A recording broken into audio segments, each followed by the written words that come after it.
Хөгжим гэдэг бол бүхий л урлагийн дээд оргил нь байдаг. Хөгжмийн илийг ойлгож эзэмших нь оюун ухааны олон талт ажиллагаанд уусан нэвтрэх асар том боломжийг олгодог. Түүнийг хөгжмийн нэвтрүүлгийнхээ шинэхэн дугаараар үзэгчдтэйгээ уулзж байгаадаа таатай байна. Ингээд нэвтрүүлгээ эхлүүлцгээе.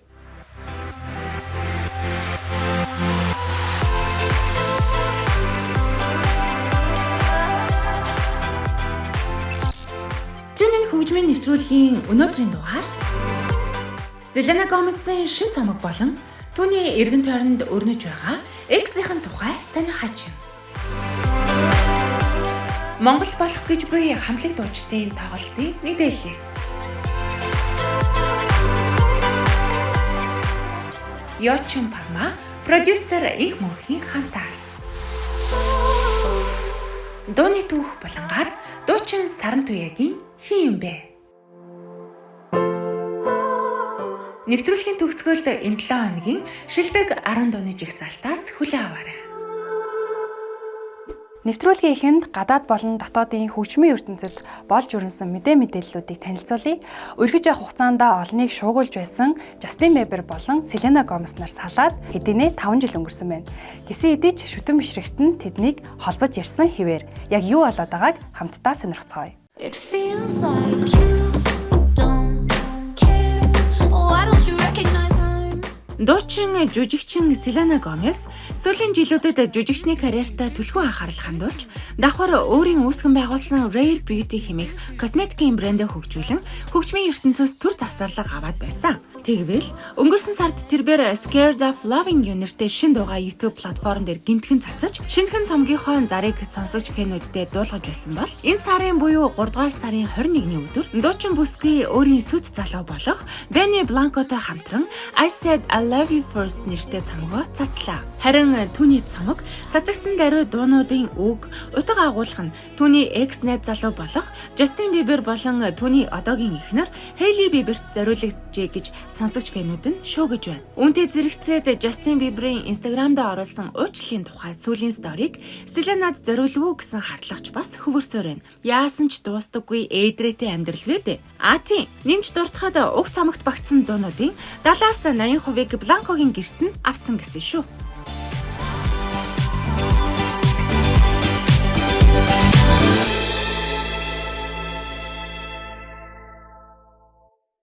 Солонгосын хааны удмын дуучин эмэгтэй Netflix-ийн цоо шинэхэн цуврал тогложээ. Хин гэж бодож байна?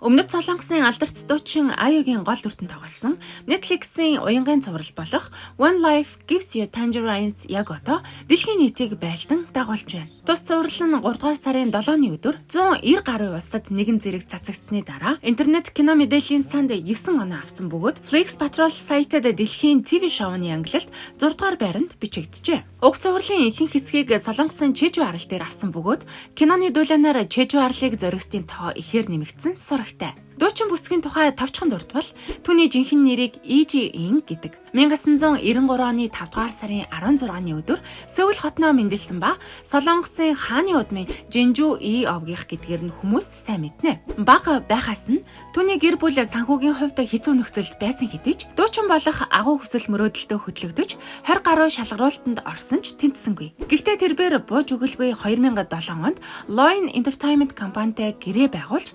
2008 онд түүний дуулсан дебют дуунууд болох Бүү болон Marshmallow-нар хит болж нэр алдар нь Солонгос даяар түгэж эхэлжээ. Дуучин бүрэл түүнтэй хамт дуу гаргахыг хүсч бүтээл болгоно нь чартуудыг тэргүүлж эхэлсэн бөгөөд Billboard түүний Good Day дууг 2010 оны хамгийн шилдэг K-pop 100 дууны нэгээр тодруулжээ. 새로 바뀐 내 머리가 별로였는지 Дуулахын хажуугаар Аюу жүжиглэх ур чадвараа нэмэгдүүлж, улмаар өсвөр насныханд зориулсан алдартай драма болох Dream High цувралын дүрийн сонгон шалгаруулалтанд орж анхны дүр Kim Pil-suk амьлуулж байсан. Dream High цувралд зориулан дуулсан Someday дуу нь Солонгосын хөгжмийн чартыг тэргүүлж 2 гаруй сая дижитал хувилбар нь зарагджээ.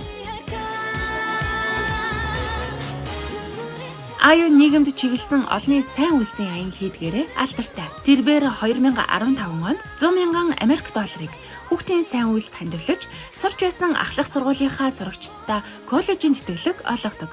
2024 оны 12 дугаар сарын байдлаар аюу дебют хийснээс хойш 6 тэрбум вонны тусламжийг олон нийтэд үзүүлжээ. Сайхан сэтгэлтэй Солонгосын төрмөл гоо үзэсгэлэнт дуучин бүсгийн фэнүүд байвал түүний тоглосон уянгийн 12 ангид цувралыг та сонирхож үзээрэй.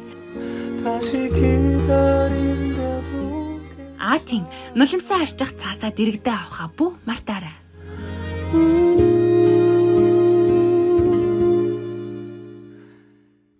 Үнэр амт хөгжим нь таны олон жилийн өмнөх дурсамжийг тэнцэргээхэд тусалдаг.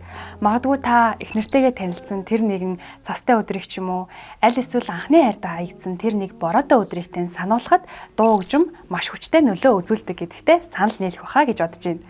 Одоо харин дурсамжийг тэнцэргээх энэ зууны гал гарсан тоглолтуудаас танилцуулъя.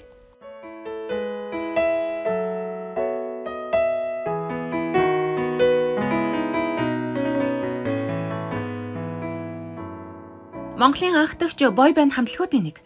Камертон хамтлаг нь 30 жилийн ойгоо тохиолдуулан 30 жилийн дурсамжид түүх баяр гунигаар аялуулах Монголд анх удаа дэлхийн түвшний бүрэн хэмжээний бие даасан Камертон 30 мега хит дуунуудаас бүрдсэн амьд хөгжимтэй шоу тоглолтоо хийхээр болжээ. Үргэлж тэрэл хിവэрээ бидний зүрхэнд игшиглэх 18 нас дуугаа 30 жилийн турш амьлуулж, уйлж, дуулж, уярч хайрлалаар ирсэн Камертон хамтлагийн тоглолт 2025 оны 6 дугаар сарын 28-ны өдөр Social Pay Park-д болно.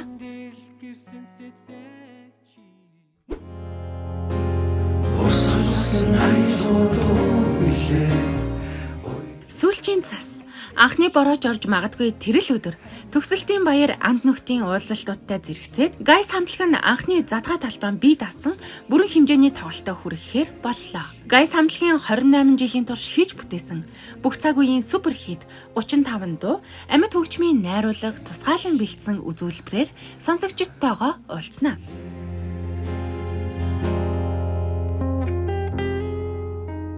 Та бүхэн дурсамжаараа аз жаргалтайгаар аялаарай.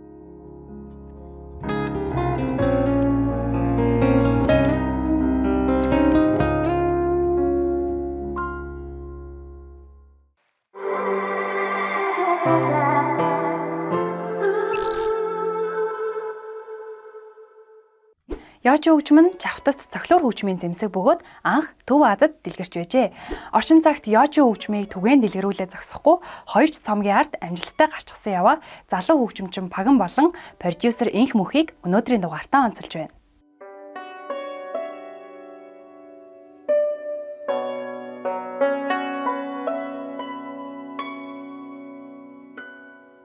Таны мөрөөдөл хамгийн том мөрөөдөл ч яг юу вэ?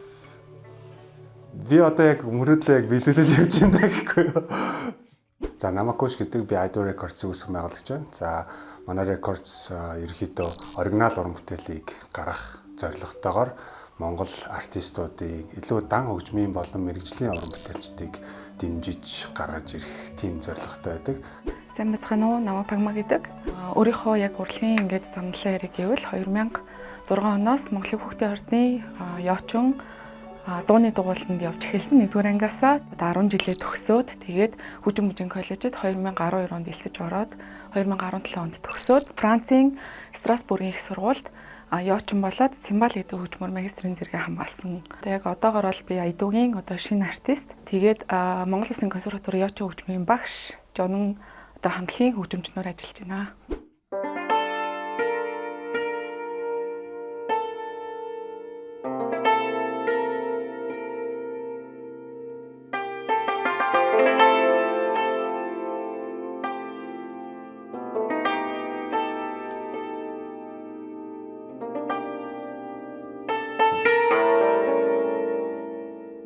Хүүхдийн ордонд бол би яг Монгол Улсын гавьт багш Инхтуя Батнасангийн Инхтуя гэдэг одоо хүн дээр 9 жил суралцсан. Тэгээд ер нь бол ерөнхий эрдмийнхаа хичээлээс илүү би одоо хөгжмөдөө дурлаад бүр хичээлдээ хойлоод сүулдэ ерөөсөө хүүхдийн ордон дээр өнждөг тийм болсон байсан. Тэгээд түүнээсээ цааш одоо миний илүү хөгжмийг одоо мэрэгжлийн гих одоо тэр нэрийг одоо дуудуулахад бол одоо манай профессор хүндэт профессор ажиллахаа сүрэн гэдэг багш тараа би одоо 5 жил суралцсан байгаа. Тэгээд одоо илүү мэрэгшихтэй илүү одоо хөгжимчин болох тэр одоо замдлын маань болохоор манай одоо Францын хөгжмийн багш Лүжиг Ажеро гэдэг Итали одоо энэ 3 багштаа би одоо маш их баярлаж явдаг. Францд байдаг багштайгаа одоо холбоотой байдаг уу? Тийм бид хоёр бол мэйлээр л ингээл хальт харьцаж байгаа тийм.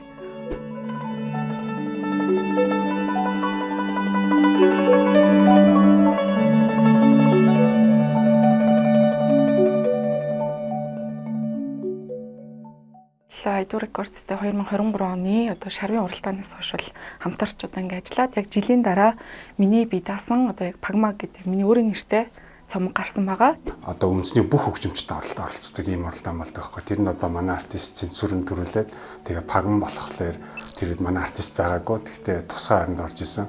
Тэгээ яг тэр үед яг Йочингийн дууралтыг яг ингэж дууралж бас болдсон байна гэдэг ийм миний нүдийг нээсэн хэмэд тэ. Тэгээ манай рекордсын хамт олон бид нэр хоорондоо ярьж хагаад тэгээ Пагмад санал тавиад тэгээд чиний ингээд альбомыг бичье гэд тэгээл сонгосон. Энэ цомгийн тухайд ярил одоо яг 6 зохиолоос бүрдсэн. Тэгээд өрнийн болоод орны бас 16 дугаар зуунаас эхлээд яг одоо байгаа хөгжмийн зохиолчдын бүтээлээр тоглосон байгаа. Миний өөрийн дотоод ертөнц яг намайг одоо илэрхийлж байгаа тэр хөгжмүүдийг бол би өөрөө сонгож бүр яг рекордсоос надад санал тавихтаа бол чи өөрийнхөө яг хүсэж байгаа тэр зохиолуудыг л тоглох гэсэн. Тэгээ би яг сонсож байгаад яг одоо намайг тэр хөгжмүүд илэрхийлэх тийм зохиолуудыг сонгосон. Тэгээд яг хамгийн юм хялбар мөртлөө одоо жоохон хэцүү гэх юм бол Алтан гэрэл хөшийн концертын аяз гэдэг тэр маань бол нэлээд нэг тийм ажиллагаатай байсан. Дээрээс нь одоо 16 дугаар зууны хөгжмийн зохиолч, барок хөгжмийн зохиолч Германы одоо Бахын Соль минорын сонат хийлд зориулсан. Тэгээд тэрийг бол би ингээд яч хөгжмөөр бол одоо ингээд Францаас сурахаасаа хойш бол ингээд 5 6 7 жил одоо тоглож байгаа. Тоглох болгондоо л би одоо дандаа өөр зүйлийг те маш их тийм техник бүх чадварыг дандаа шаарддаг. Тэр бол тийм хэцүү зохиолтоос ордог тийм.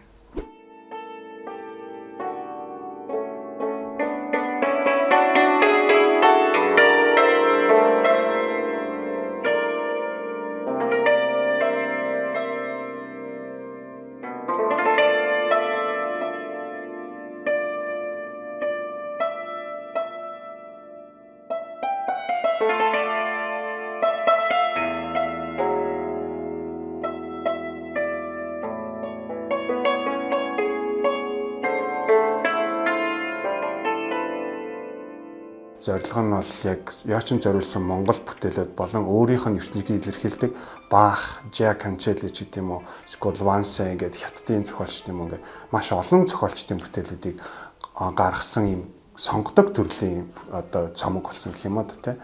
За хоёр дахь цомог маань болохоор одоо хуучаарч цензурынтэй Айдуу рекордсын бас уран бүтээлч бид хоёр хамтраад одоо цагаан сард ер нь бол ардын дууны яг одоо цомгийг Mongolian Folk Songs гэдэг хоёр дахь цомгоо бол гаргасан байгаа. Бид хоёр болохоор ерөөсөө оюутан одоо оюутны найзууд цэнцэг манай дээдлийн курс авах хүн байсан. Тэгээ бид хоёр бол бүр намайг нэгдүгээр курс авахад бид хоёр хамтарч бас тоглож исэн, хамтарч тайлж исэн. Тэгээд ер нь бол ойлголцоход маш амар, хамтарч ажиллахад одоо маш амар байдаг. Энийг ингээд анзаараад үзэхэд бол бид нэр юуг харуулж байгаа гэхээр одоо бид нэр сонгодог юм аач бас тоглох боломжтой. Дээрээс нь ардын юм аач бас одоо тоглох боломжтой гэдгийг бас харуулж чадчих юм болов уу гэж бодож. Монгол хүн, хятад хүн гэдэг мэдээж тэр хүний доторх одоо ертөнц болоод аялалгууны тал дээр бол маш өөр байдаг тий. Монголын хөгжмийн зохиолчид илүү нэг аялалгуулаг одоо хүний зүрх сэтгэлд аягүй хүрсэн гэх юм уу. Тийм их аянуудыг их зохиодог. Хятад болохоор мэдээж илүү техник тал руугаа бас одоо сүүлийн үед бол яч хөгжмөнд зориулсан бүтээлүүд нь маш их техниктэй тийм бүтээлүүдийг гаргадаг болсон. Тэгээд ялгааны хувьд мэдээж энэ одоо хөгжмийн зохиол аялалгууны тухайд Монгол хүн болохоор одоо илүү нөгөө нэг тал нутаг гэж ярьдаг тийм их сайхан юм хангаар одоо тийм зохиолыг хийдэг бол яг хятадын тэр нөгөө нэг өөрснийх нь одоо хээ угалц тэр бичдэг бичлэгээс ахуулаад хүртэл аян хүртэл одоо өөр байдаг гэх юм уу. Ардын хөгжим бол манай мэдээж язгуур одоо урлаг хамгийн чухал зүйлсүүдийн нэг тий. Би бас нөгөө хүмүүст хэлдэлтэй ардын хөгжим гэхэлэр залуучууд зөвхөн ганцхан морь урыг гэж боддог. Тэгтэл Монгол улсад 9 чиглэл 9 төрлийн зэмсгээр одоо боловсон хөгжим бэлддэг тий. Энэ бүр маш олон жил одоо ингээд болж байгаа. Тэрэндээ өөр ингэсэн бас юм манлайлалтай. Тэгэхээр аль болох энэ ингэж солонгоруулж одоо бичих үлдээх нь илүү биднэрт бас илүү гоё сонирхолтой байдаг л та тий.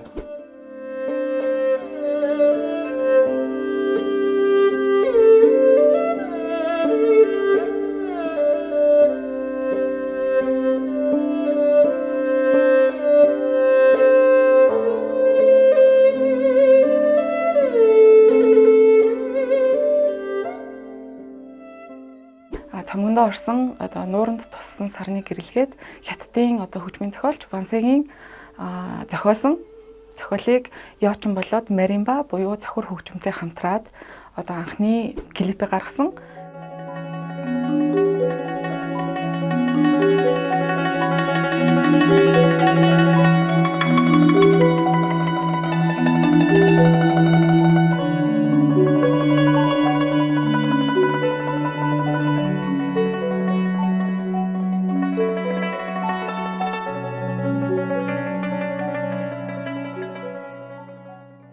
Тэрний дараагаар одоо Монгол улсын гавь зүтгэлтэн хөгжмийн зохиолч Шатрын Үлзий хоёрын Токата хэмээх одоо зохиолыг бас хөгжмөдөж ингээд 2 бол клип бол гаргасан байна.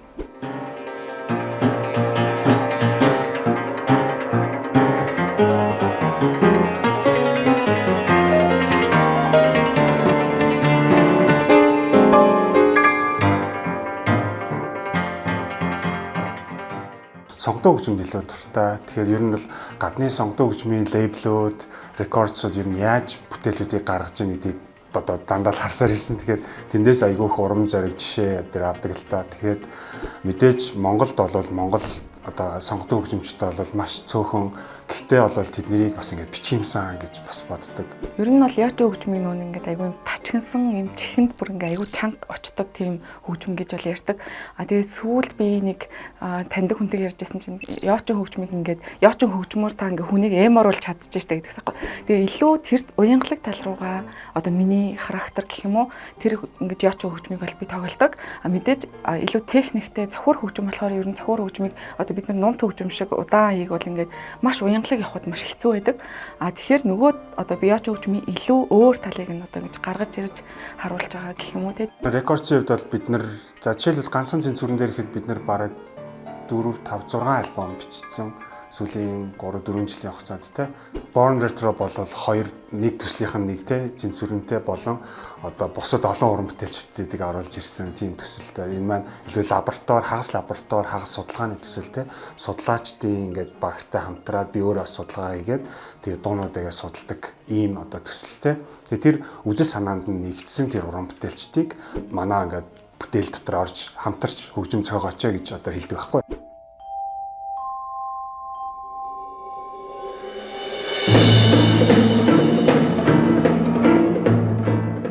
Төслийнхнээ өрөөнд ингээ аваад үзэхэд бидний бараг 20 юм байлээ. Ингээд тоглолт хийгээд үзэхэд бидний 14-өлээ тайзан дээр гарч тоглодог байхгүй. За тэгээд завхар хөгжмийн чуулга гэдээ бас байгаа. Энэ чуулга маань өөрөө бас 2 цомогтой байгаа. Сүүлийн 2 жил дараалал 2 цомог гаргасан. За энэ жил бас бид нэр дахиад юмнууд дээр ажиллаж байна. Тоглолтуудаа бас ингээд хийгээр явж байгаа. Аль нь тоглолтыг бид нар бас надлан Тайван улс руу хийж үзсэн. Ерөнхийдөө их амжилттай болсон тийм.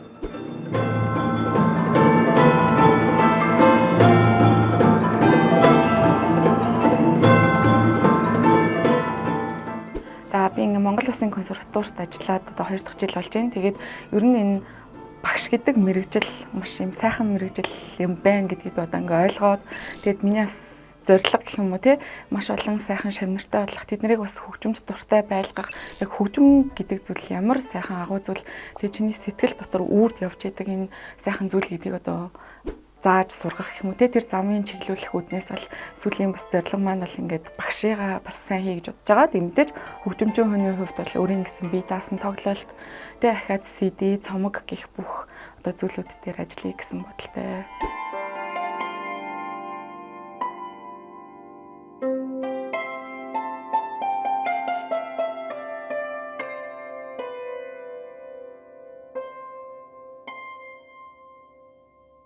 Records label-ийн одоо продюсер хүний хувьд бол мэдээж маш олон мөрөөдлүүд байдаг. Дэлхийн олон тайз ч гэдэм үү, эсвэл дэлхийн олон одоо ядаж зүгээр нэг плейлист руу орох ч гэдэм үү, тийм маш олон ийм мөрөөдлүүд байдаг л та. Тэгэхээр миний хувьд болохоор яхаа бид нар яг хийж байгаа энэ Монгол хөгжим маань одоо дэлхийн зах зээл дээр олон хүмүүст бас сонсогдоосоо гэж хүсдэг. Тэгэхээр олон фестивалуудад бас тоглох юмсан гэдэг.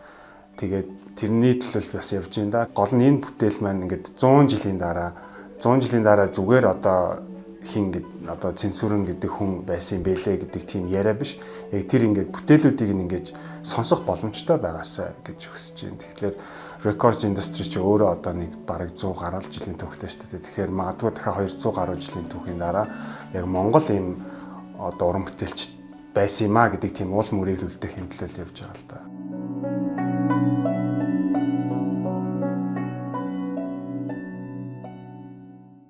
Дурлсан хүнээ дэлхийн хааж байсан дагаад явмаар санагдах үе танд байдгүй.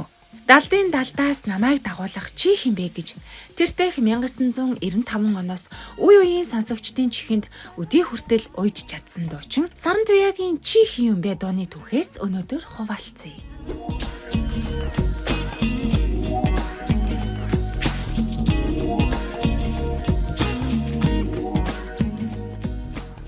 Дуу болгонод түүхтэй.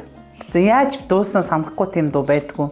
Дууг ярихаас өмнө би яг дуунуудаа би яг өөрийнхөө дотны найз, танилуд юм шиг. Одоо өөрт чинь одоо ингээд ийм олон танил найз нар байдаг бах те. Гэхдээ заримдаа нь дандаа уулздаггүй, заримдаа нь үе уулзсан, заримдаа нь тогтмол уулздаг те. Зарим нь мартчихдаг, хаяал нэг сандаг, зарим нь үргэлж боддог. Гэдэг шиг дуунууд ч гэсэн яг тийм байдаг. Тэгээд энэ дуунуудаа би дурсаж ярих бүр их дуртай. Миний гой дуунуудыг бас хөгжмийн зохиолч Долгион, Балгачуу, Ангирмаа, Өөчхий гэл те олон ая зохиогч хөгжмийн зохиолч зохиосон. Гэхдээ энэ дундаа хөгжмийн зохиолчийн хоёр урлагийн гавь зүтгэлтэн хөгжмийн зохиолчийн хоёрын хөгжим Яруу найрагч Үржингийн Хүрлбаатарын шүлэг хин юм бэ гэдэг дууны түүхийг ярьж үгүй гэж бодсон. Яагаад вэ гэхээр хин юм бэ гэдэг дуу бас эргэж ирсэн. 96 онд одоо Аргагүй амраг цомогт маань орсон дуу байдаг. Тэгээ би бүр өөрөө мэддэггүй байж магадгүй гэдэг дөнгөж сайхан энэ студид ирэхээс өмнө хөгжмийн зохиолч руугаа ярьлаа л да. Би буруу ойлгоод байна уу? Асуусан байхгүй. Тэгсэн чинь яг л зөв хэлж өгч юм л да. Тэгээд хин бэ гэдэг дууны шүлгийг би бол хөгжмийн зохиол Яруу найрагч Соёлын гавь зүтгэлтэн Үржингийн Хүрлбаатар ер нь бол захиасан гинэ. Тэ одоо халуун амьсгалтанд толгой минь мандрах зандрах нилийн секси үгтэй энэ төр гэж захиалаад тэгээд цааш нь бол манай Яруу найрагч маань хөгжүүлээд шүлгийн бичсэн юм байна. За ингээд энэ дууг мэдээч хэрэг хөгжмийн зохиолч инх баярт өгч хийлгэнгээд за ингээд хийлгээд хөгжмийн зохиолч маань өөрийнхөө Korg X3 дээр аранжировка хийгээд тэгээд 102.5-ын радио ч нөгөө амар өндөр дээшээ алхдаг.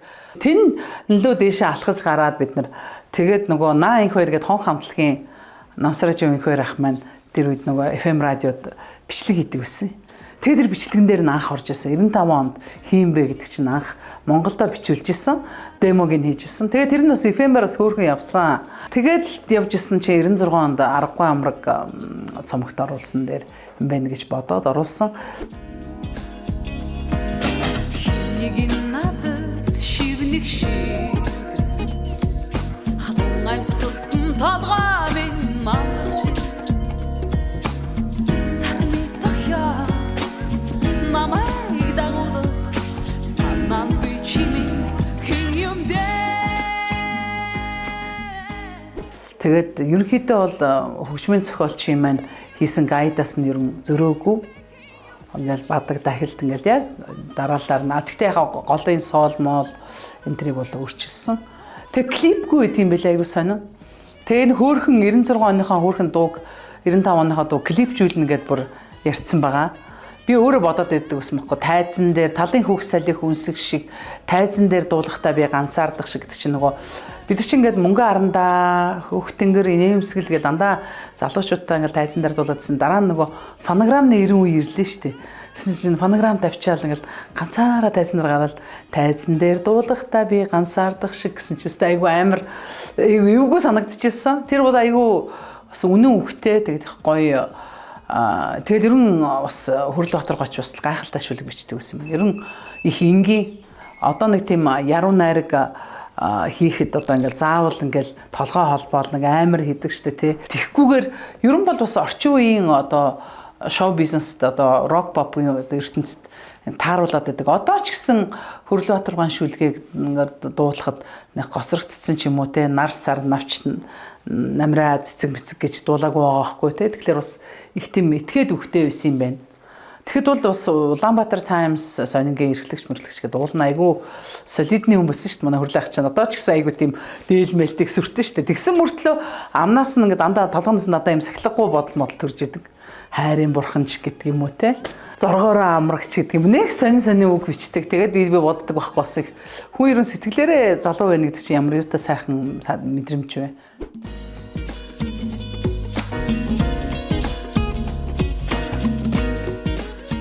Үнэхээр гоё хэмнэлттэй биеттэй. Одоо ч гэсэн энэ 96 оны бичлэгээр би ингээд дуулдаг штэ. Тэгэхэд ерөөсөө чанар ерөөсөө яахгүй. Тэгээд би бүр гайхдаг байхгүй бас чанартай л хийж ирсэн юм байна. Энэ бол аналог бичлэг байхгүй. Дижитал биш. Тэгээд тийм учраас миний хайрын бурхан гэдэг нөгөө 21 онд гарсан пянзанд аналогоор орсон. Энэ дууг яагаад клип хийсэнгүй вэ гэж хөгжмийн зохиолч яруу найрагч маань ч гэсэн гомдлоогүй болохоор би ингээл хинэггүй царилал яваад ирсэн юм шиг байна. Тэгсэн чинь сая хийм бэ гэрэн М банкны бас ойгоор залуучуудад бас дууллаа. За тэгээд Rocket Bay-ийн одоо Пожин Баярагийн тоглолтод оролцож бас дуулсан. Тэгээ ерөн залуучууд аягүй дуртай байт юм байна. Тэгээ би охиныхоо хонхны баярт Вандеб хамтлагийн хамтаага нөгөө битгий үйл гэдэг дуу дуусан чи хийм бэх дуулахгүй мүү гэж асуугаадсан баг. Би энэ хүүхдүүд яаж мэддэм бол гэж бодоод байсан. Тэгэхээр бас залуучууд бүр нэг 17 8 тангууд бас мэддэг юм байна энэ дуу. Тэгээд энэ дууг мэдж байгаа, сонсож байгаа энэ үед нь энэ дуугаа яг ингээд ерөн бол сонсогчоо мэдрээд л энэ дуугаа ингээд фокуслаад байгаа байхгүй.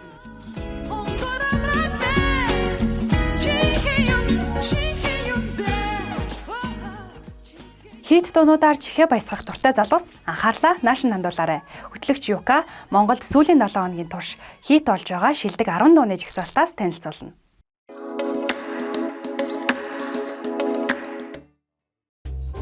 Яагаад энэ чинь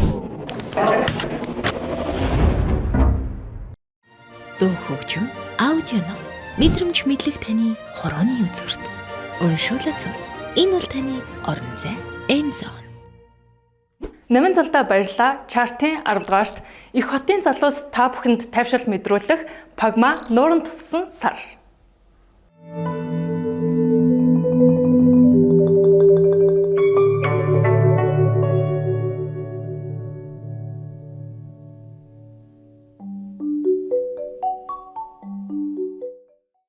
Артист 168 шинэхэн альбомоо үлгээд аваад удаагүй байгаа. Түүний альбомонд багцсан хөшиг дууг Селитэй хамт дуулжээ.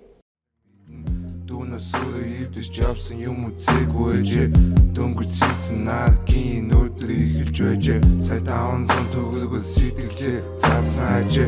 Түлээсийн мөнгөнд түүхт нь бид нар яадаг. Дуучаан Эрдэнэ чимэг уран бүтээлээ тасралтгүй хийсээр түүний шинэхэн уран бүтээл Үнэн дуу чартын 8 дугаарт.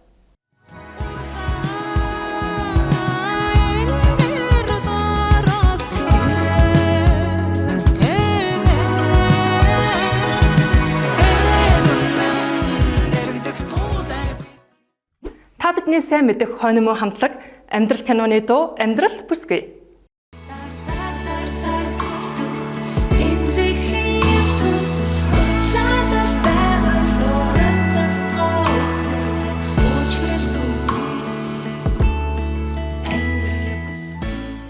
Продюсер Менон Демон артист Катай хамтарсан нэг хэмээх дуу чартын 6 дугаарт.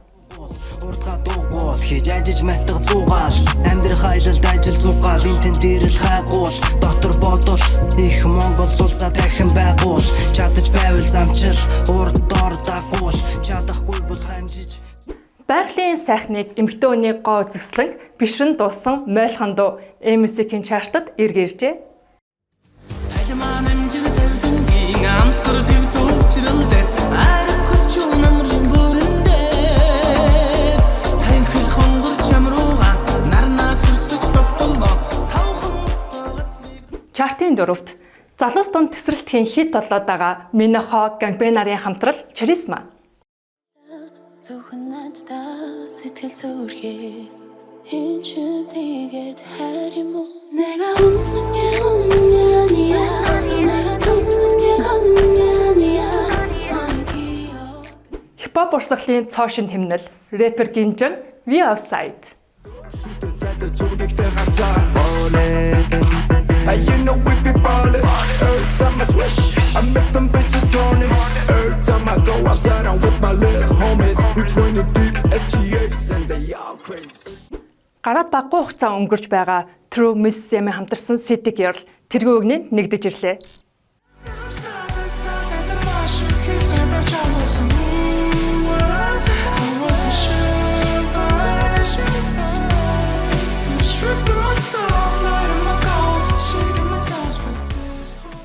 Энэ 7 хоногийн шилдгээр Тэнгисийн ирэг дээр 24/7 шоуны 20 дугаар улирлын дуу Blonde Bee.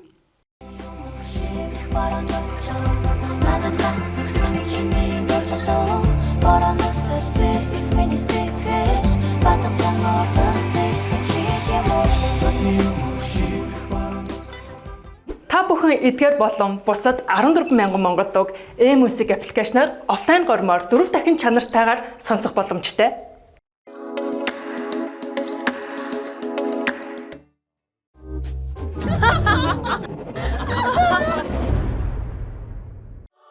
Дуу хөгжим аудионо мэдрэмж мэдлэг таны хорооны үзүүрт уншуулад сонс. Энэ бол таны орон зай M-Zone. Selena Gomez, Justin Bieber хоёрын драма үргэлжилсэн. Дуучин аюу дэлхийн кино урлагийн салбарт хөл тавьсан бол Монголын анхны бой бэндүүдийн маань ч гэсэн ой тохиож тоглолтоо хийсээр энэ зуныг уйдах завгүй өнгөрөхнэ.